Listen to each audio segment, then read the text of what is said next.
Your attachment style, like the way that you learned to connect with people as a child, is directly affecting your energy level as an adult. And I know that kind of sounds weird. Like, what does childhood attachment have to do with being exhausted all the time? Everything. So let's talk about it today. If you are new here, hi, I'm Dr. Mackenzie, and I work with burnt out women whose energy is completely depleted. So, when I assess my clients, one of the first things that I look at is their attachment style, because it tells me so much about why their nervous system is dysregulated and why they're chronically fatigued and exhausted. So, if you don't know what attachment styles are, don't worry, we are going to explain it in a way that makes sense. So, attachment theory basically says the way that your caregivers responded to your needs as a child created this blueprint for how you navigate relationships and how you regulate your nervous system as an adult, right? So there's four main styles. Secure attachment is going to be the healthiest, right? Your caregivers were consistently responsive. You learned that your needs matter. You learned that people were generally safe, and you can regulate your emotions pretty well. Then we have the anxious attachment. So your caregivers were probably pretty inconsistent. Maybe they were sometimes responsive, but sometimes not. You learned to be hyperactive, to pursue, to people please, to always stay vigilant, never trust anyone, keep people super close so you always knew what they were doing and what their motives were. And then we have the avoidant attachment. So your caregivers were probably pretty dismissive, emotionally unavailable. Maybe you learned to deactivate, to kind of shut down, to bottle up your emotions, to be really self-reliant and hyper-independent and just avoid depending on others. And then lastly, we have the disorganized attachment. So with this style, your caregivers were probably pretty frightening or chaotic. Maybe you learned that people are both your source of comfort and a source of fear, right?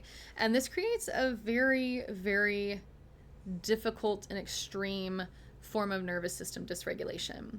So let's talk about how each of these really burns you out, except for the secure attachment, of course.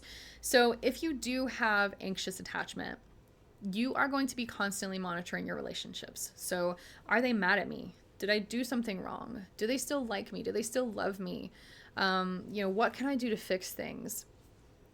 This type of hypervigilance is absolutely exhausting because your nervous system is constantly activated, right? It's always scanning your environment and scanning your partner or scanning your friends for signs of rejection or abandonment. And you're also going to tend to overgive to keep people close, right? Which is going to deplete your energy. Then you're going to have trouble saying no. You're always saying yes, yes, yes, and getting more than you can deal with on your plate, on your responsibilities, right? On your calendar because of poor boundaries. And then you end up taking on other people's emotions, right? When we talk about empaths, this is where you come in. You're taking on other people's emotions because there are no energetic boundaries. And then in turn, you need constant reassurance because you can't necessarily regulate your nervous system on your own.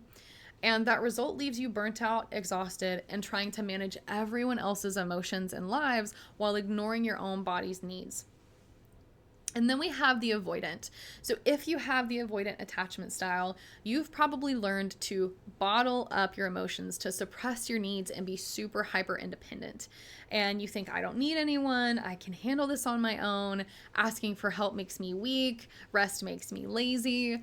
But here's what's happening in your body.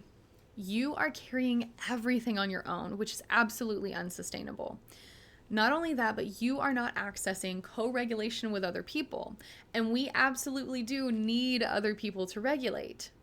And plus, you are suppressing emotions instead of processing them, right? And that takes huge amounts of energy to keep all of that bottled up inside.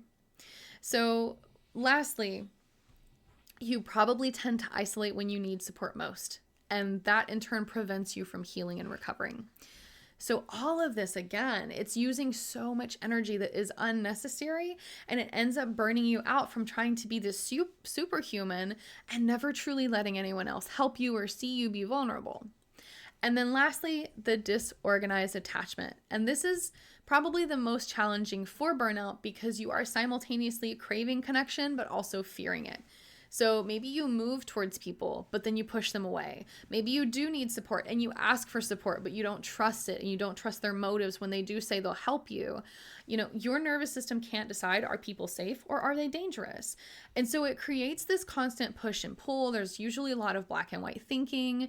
There's this constant internal conflict that becomes exhausting. You have this inability to settle and to really rest because your nervous system is always on high alert and activated. And then you have difficulty trusting your own body because there's more dysregulation. And your relationships, whether familial, whether romantic, whether your friends, all of this tends to be pretty chaotic, which again depletes your energy and makes it difficult to keep relationships consistently and for long periods of time.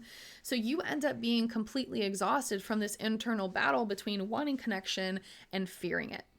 So what the heck do you do about it, right? Okay, the attachment styles make sense. I can see myself in, A, B, or C. What do I do?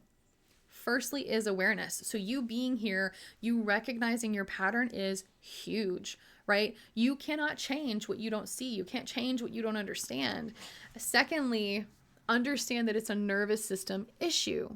Okay, so your attachment style is your nervous system's learned response to relationships. Okay, so healing attachment is going to heal your nervous system. Third, find earned secure attachment.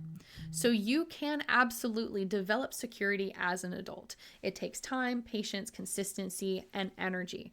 Things like therapy, things like coaching with someone safe. Safe friendships that are going to offer co-regulation, our community, practices that teach your body that people can be safe, right? Learning to recognize your patterns without a bunch of guilt and shame and judgment attached to it.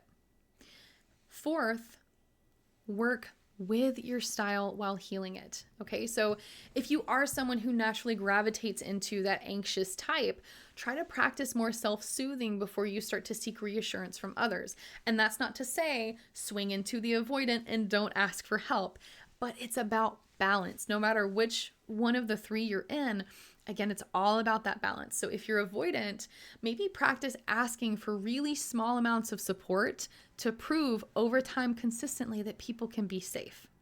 And if you're disorganized, I would highly recommend working with a trauma-informed practitioner who can really understand your need for both closeness and space, because that, again, is going to be one of the most difficult ones for people to work with on their own, because it constantly swings back and forth, and there's not like a super consistent pattern in there for you to kind of pick apart on your own. And I do want to reiterate that this is deep work. This takes time. Okay, it takes consistency, effort, but it's a choice. And understanding this connection between your attachment and your energy can change so many things for you mentally, physically, and spiritually. And it can change so many things for you financially, in terms of your career, in terms of your friendships, relationships, your entire life. So again, your attachment style is not your fault, right? You developed this to survive your childhood, and it made sense at the time. But as an adult, it might be keeping you exhausted and it might be keeping you stuck. But the good news is that attachment styles can change, right? You can shift. Your nervous system is very, very pliable and malleable, and you can develop earned secure attachment, which means your nervous system can learn these new patterns. And I work with this with my clients all of the time, right? It's one of those core pieces of that burnout recovery that a lot of people tend to miss. So if this video opened your eyes, please feel free to get this information out to more people. Comment below and let us know what your attachment style is, if it's anxious, if it's avoidant, if it may be disorganized or secure. Let's talk about it. And share this with someone who needs to understand the connection between relationships and energy. And always please subscribe for more content that starts to connect those dots between your past and your present exhaustion. We will always link more resources in the description and in the comments. And remember, your nervous system is learning patterns that aren't serving you anymore. And that's okay, and that can change. So we will see you next time. I hope you have a blessed evening.